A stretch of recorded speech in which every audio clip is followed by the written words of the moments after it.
And the sad part, the part about it here now,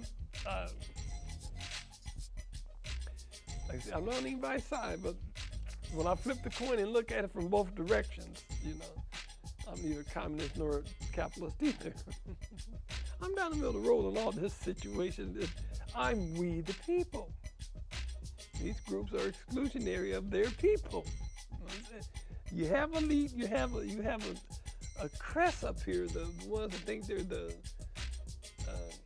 most intelligent, thinking that they have the answer, you know, the answer. Commercial break. Dear kids, do not smoke. Commercial break is a drug habit. Dear kids, it is a habit do not smoke. Smoking is a drug habit. Dear kids, it'll kill you. Do not smoke. It's killing me. It is a drug habit. Life. Okay. It is a habit forming. Yeah, you know, for China's apparent switch to capitalism seems in the Orient are not always what they seem. Okay, I'm continuing here, and I should be up there.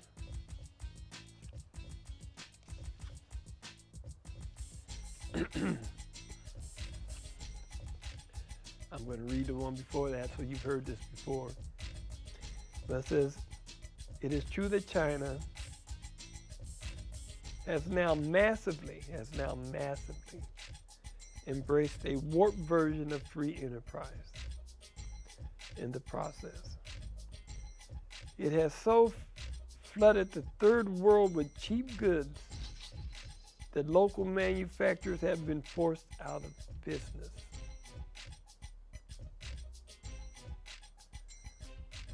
This has, in turn, resulted in less self-sufficiency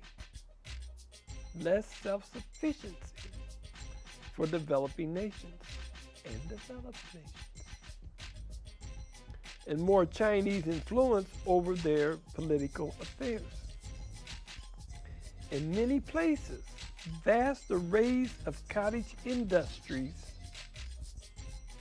have been replaced with the few enterprises that support China's strategic agenda. Those enterprises have mostly to do with the growing, mining, refining, and transportation of natural resources. And the local populations will either have to work there or starve. Among the commodities thus reshaping many third world economies are oil, minerals, and drugs. In essence, China has, through infrastructure assistance and massive immigration, infiltrated the political fabric of its targeted countries. With every new Chinese road comes an incumbent regime concession. That concession may be anything from breaking diplomatic ties with Taiwan to forfeiting mineral rights.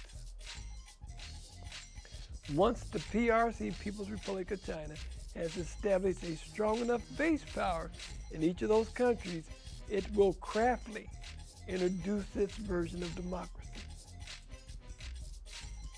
While such talk may be little too negative for reapproachment enthusiasts, it is nothing more than an objective look at recent history. Zimbabwe provides a perfect example of what happens to developing nations that accept too much help from the People's Republic of China.